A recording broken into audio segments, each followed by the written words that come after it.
Hello everyone, this is Pete, and this is Illustrations by Pete. This is my first video, and for my first video what I figured I would do is go through a couple things I carry around with me, because I think one of the best ways to learn about an artist is to find what they think they can't travel without. What can they not be without? So that's what I'm going to do. I'm going to show you my travel equipment, my travel bag, and see what's inside of that. So first are the sketchbooks I like to carry around with me, and there's a few different kinds of books I like to carry with me. One of them is a cold press book, and this one has some textured surface on it, but it's smooth enough to do a little bit of pen, and because I like to do some line and wash. And that's another reason that you look and see what artists travel with, is because you can tell what kind of art they like to do by what they carry, their supplies. So this book is great. And something that I always do is I always put what the book was, the book cover, in the back so that I remember what it was, especially if it's something that I really like. And the thing about this book is that it has fluid watercolor paper, which is really good, and it holds up really well. I know people complain about some of the blocks on the fluid watercolor. I don't have that problem. I really enjoy it. I've used a ton of water on this. For example, this was just an abstract landscape, and I soaked this page other than the border area, but it held up great. And I like to use layers, and I'll use gouache, and I'll use things like that, but this paper really holds up. And there's a gouache painting, and there's a lot of paint on this paper, but it just holds up really well. I really enjoy it. And so this is one book that I probably won't go without. I'll carry this around all over the place. And then another one is a hot press book, and that means that it has a smooth surface. This is like real smooth. This is almost like a plate finish. So the reason that I have something like this is because one of the styles I like to do is line and wash. And so you'll see there's, as soon as it focuses, there's pen and watercolor, and the pen doesn't skip around. If it's a rough surface, the pen will skip around, and I'm not always so crazy about that. Sometimes I like it just to be nice and smooth, and because with the pen I can go back in and get some details, and then I can watercolor over the top. Now this is a Stillman and Byrne book, and this is their Zeta series, and I really like this book for line and wash. It's one of my favorite books to use for this purpose. You can see it's extra heavyweight, and it's well, it says 270 GSM, so it's very heavy, and it's a great book. Okay. So another must-have book for me is a gray book. I love gray books, and I love to draw in the lighter values. This one I have not started yet, but this is by Strathmore. This is their mixed media, but this is their tone gray mixed media. As soon as that focuses, okay, there you go. 184 pound, and this paper holds up amazingly well. I also have their pad, and I also carry that, and I'll show you that in just a second. But this for a sketchbook is amazing, and I really love if it does half of what their pads do, and at least it stays in a book, and that's why I got this, because it stays in one place. It'll be amazing. So this is the other book that I currently go around with, and I love this book just the same. It's a little bit thinner, but this is the Stillman and Byrne Nova series, and it is a little bit thinner. It's 150 GSM, but it is a great book, and it holds up very well. The paper itself holds up very well. I haven't had any problems with the paper coming apart. And on this one, this is a colored pencil with OMS, or odorless mineral spirits, and it held up amazingly well. You just have to let it dry all the way before you start drawing on paper, just like you would on any other paper, because if you start drawing on paper that's wet with the odorless mineral spirits, it will deteriorate. So, but it holds up to heavy gouache. It holds up to watercolor really well. You will see, and you can see that very plainly in the picture. You can see all the buckling and the cockling that this does. It's just what it does, but the paper holds up well. So I use this as a journal, as a wildlife journal, and this is just something that I absolutely love to paint in. It's a great book. I love it. It is much thinner, but it's a great book. So here are some pads that I travel with, and This is the Strathmore. Yeah, this is the 400 series, so it is not cotton at all, but it is recycled material. It is acid free, and it is just like the other one. It's 184 pound, which means it is heavy. This is like a thick cardstock like material, very heavy, and it's great to get some ideas down on. And if I really like it, this is something I would even frame because it's great. And this is their blue paper. So the gray and the blue, a little bit different. For me, this is just a lighter. As soon as that'll focus, go on focus, please. This is just a lighter shade. This is a darker shade. It is a little bit more blue, but for the most part, it's just a darker, like a steel gray, is how I'd explain it. And you could say blue, or sometimes it looks a little bit green, depending on the light you're in. Now, both of these are newer products, but they're incredible. This one came out first, I believe, and this one is even newer than that one. But they're absolutely amazing papers, and if you just want to, they're cheap too. You can get a hold of these very cheap, and they're great quality. And there's 15 sheets in there. And I bought a bunch of these that are 9 by 12, I believe the size is, because they only come in the 6 by 8, the 9 by 12, and then higher. They come bigger, but they don't go. There's no in between size between those. So if this is a little bit too small for you, and you want to just go a little bit bigger, which is what I wanted to do, in the middle of getting an 8 by 8 that I'm going to get bound somewhere somehow, and I bought 2 pads and just cut them to the size I want, and I'm going to get them bound into a book. But they're great paper. I highly recommend them. Now, these are 2 more things that I love to travel with. They're newer. This is the Stonehenge Aqua by Legion paper, and this is the hot press, and here's the cold press. And these are watercolor blocks, so the sheets are glued on 2 sides, and then on the edges, on the short sides, they are not glued. But they're real fun, and I had contacted Legion, and they sent me some samples, and I went ahead and did something. So the hot press, again, the difference between the hot press and the cold press. The hot press carries a great line for ink work, and so that's what I did here. And see, that's there. It says right on there, the hot press, 140 pound. So that was a test that I had first done when I first fell in love with this paper. It is great paper. It's very affordable. And one of the things I love about it is a lot of times the hot press paper will fall apart, and this paper does not fall apart. You can go over it several times, and it won't. The fibers won't come up, and it won't start to pill and things like that. The hot press, these are both the hot press. I wish they made a 300-pound cold press water block, because I would get that in a heartbeat. Or if they made books, sketchbooks of either of these papers, I would get them in a heartbeat. But the 140-pound cold press watercolor paper, again, took many, many layers, including gouache. All this white here is gouache. Any of the white that you see on there is gouache. And some of the background shapes and things are gouache. So the wash in the back is watercolor. But it just handles any kind of paint or ink very well. And I'm going to do some other things on it. I'm going to try and do maybe some colored pencil work and something like that, and see how that goes. But again, the 2 things, they're very easy to carry.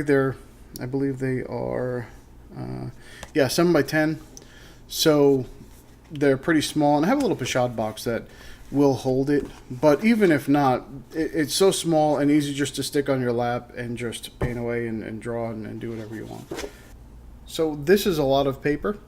And what do I do with all this paper? Well, I'll show you the supplies that I carry to use on all this paper.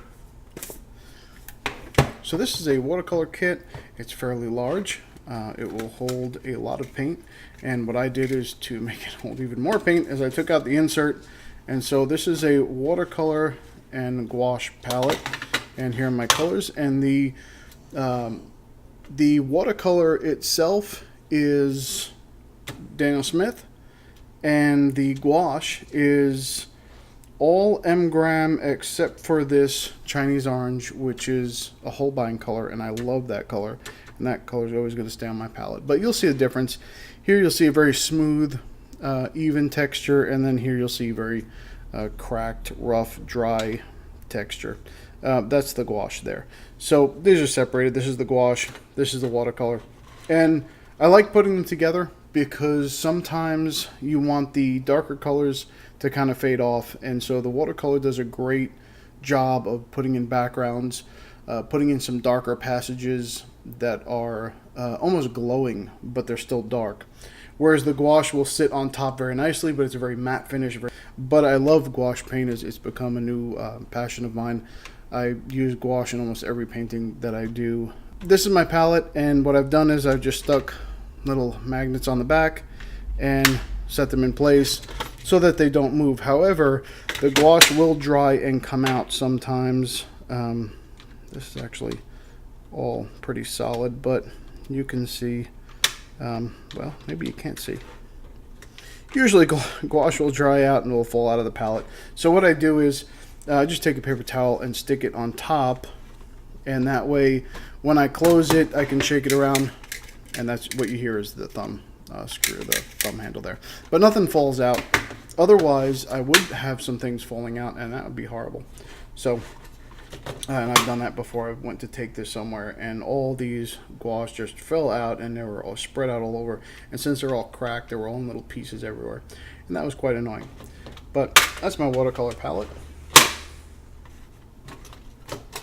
This is something else that I have. Now this is a Global Art Material, I believe it was Global Art Material, yes, Global Art Material pencil case. I just put everything in here that I'm gonna travel with. This is what I do almost all my outlines with. And so this is the Stettler, and it's a lead holder, but it's one that you push the end and the lead comes out a little bit at a time. Not one. Some of the other lead holders, when you push, the lead just falls right out, and I can hold it and pull it out, but this works kind of like a mechanical pencil. And lead holders are great because it's a much thicker lead. I don't have to worry about a sharpener when I go anywhere. And I use a 4H to do my outline with. You have to push very lightly. You do not want to scratch the paper, which you can. Any of the H pencils are a lot harder, and so you can scratch the paper with that. So if I just do an outline that I know I'm going to ink, then I will use this. If I use an outline that I'm not going to ink, something that I'm going to maybe just do watercolor over and not have the hard lines, I tend to use these. And these are sketching pencils, but they are wash pencils. So you see light wash, medium wash. I have a dark wash, which is an 8B, but you tell that they're a wash because of this blue line right here, and that means that they dissolve with water. So they will turn into almost like a watercolor. If you do a very light tracing with this, it will almost disappear into your color. If you put it on very thick, then you'll have trouble with it turning the color muddy. So it depends on how you want to use it. Sometimes I just do a pencil wash, and then or a graphite wash, and so I use both of these, but usually just the HB is good for just doing a quick outline and getting things the way that I want, and then they dissolve. This is the Pentel brush pen, I think it's called, but it's an actual brush. These are actual fibers. This isn't a felt tip. So it acts like a brush and works very well for doing all sorts of line thickness. If you want to change up your line thickness, you can use that. These are just a couple of Faber-Castell multi-liners, or no, they just say Pitt pens. So these are the Pitt Artist Pen, but they're the same thing as a fine liner. Basically, it just different sizes and things like that. And I keep a couple of them in there, usually the mediums, the smalls, and the extra smalls. This is a Sakura Pigma Micron pen, and again, one of my favorites. These are the ones that I start with. I really enjoy the Pigma Microns. Their tips are very small, but they hold up pretty well. They do tend to dry out after a little while, but all these pens do. The Uniball Deluxe Micro, and so it's just a fine tip pen, but it is waterproof. and so that's important. All of these are waterproof. They have waterproof ink. Now this one, actually something I did not mention is that you can, and what I have done, is you can take out that little cartridge there and put your own ink in this cartridge, and I did that, and I actually used the P.H. Martin's Bombay India Ink Black, and that's what I put in here. So I don't use the Pentel ink. The Pentel ink is great, and it's fine. There's nothing wrong with it. It's still waterproof and all, but that's just to refill it. That's what I use. Then I have a couple of white. This is the Uniball Signal. This is the white gel pen, and this is a Sakura white gel pen, the Jelly Roll pen, I believe it's called. And they're just to put white highlights on drawings and things like that, especially if it's an ink drawing. Puts a quick white line on. No big deal there, but very useful when you want it. Or some people do an outline. I don't really like the look of that, but a lot of people will do something, especially in a gray book, and they'll outline it in white.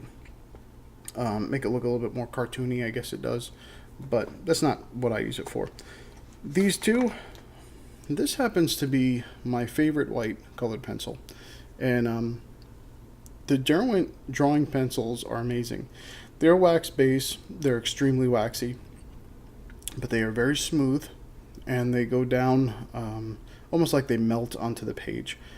It's my favorite color, white colored pencil. I use it for just about everything that I use white colored pencil for, and it's very opaque, so it will go over the top of other colors, which a lot of white pencils will not.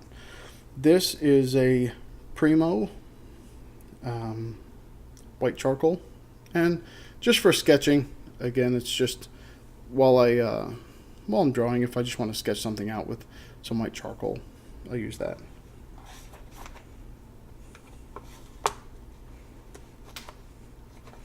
The next thing I'll show you is the Tombow Mono Zero eraser. So it is a, I think I have to hold a little bit further away for it to focus, but it's an eraser that comes out like a mechanical pencil, but you can get in very, very tiny areas, and you can just do whatever you have to do in that little tiny area and not mess around with the drawing around it. It's an excellent eraser. This is a Kimberly B. Generals Kimberly 9XXB, and it's a very, very, very dark graphite pencil because it has a little bit of carbon mixed in with it. And so you don't get the sheen that you do with regular graphite. I don't like the sheen of graphite. I like to draw with graphite because of the way it feels, but I hate the sheen that it has where it reflects the light. This won't do that. This has that carbon in it, and so it will appear to be matte. And as a matter of fact, when I sketch with these, I usually wet them, even the lines that I draw, so that because once they're wet, they don't glow as much. You don't have that graphite sheen that's I find unpleasant. Some people like it. I don't. The other side, just have a couple water brushes. I have a flat water brush here. I don't know what brand that is. These are the Pentel Aquashes, and these are just a small and a large. So they have water in there. You learn how to control it. Just a tip for anyone who's trying to use these and you have a little bit of trouble, you can see, and I will show you, because in the back here, the second pocket, I carry paper towels. But let's see if you can see this. When you squeeze this tip, you can see the water filling over here. I'm going to try it again so you can see it. Okay. See if you can see the water fill. Let me get focused first. You can see the water start to fill. You see it right there. If you hold this down on there, you'll then see the water empty out of this little chamber here. And so if you're having trouble controlling, where sometimes it feels like there's too much water going down on the paper and you're just soaking the area and you didn't want to do that, it's probably a good idea, after you squeeze the water out, to wash out the brush or to wet your paint or whatever you're doing, just put it on a paper towel. It sucks all the water out of the chamber, and then you can use it as a regular brush because the paint's already wet. So that's just a quick tip for you. That's something that took a long time for me to figure out how to use these. It's very frustrating when you don't know how to use something and you're trying to use it, especially if you're sitting out in a park somewhere. These are just a couple extra brushes because I generally go around as well with, let's see if I can get to it, because now it's in a spot where my camera may move if I don't do this right. So, this is something on the Pashad box. I usually have this little brush holder, and this actually goes this way down because you don't want the water going back onto your into the ferrule of the brush. It'll destroy it. So this sits on there and it faces down, and then they can drip dry and all that fun stuff. So this is something that I travel with as well. It's just a little water pot. It's Faber-Castell, I believe. I'm not. You know what? It might be a different brand. Might be a bargain brand. But the reason that I got this one is because it has little notches in the bottom, and you can wash off your brush pretty good. And then it's collapsible, and I can actually put that in the back here, and it fits just fine. Well, those are just a few things that I carry around that inspire me, that get me moving, that get my creative juices flowing. I'd love to hear some things that you like to carry around with you. If you'd like to leave a comment below, and thank you for watching. Now go art, because apparently everything's a verb now.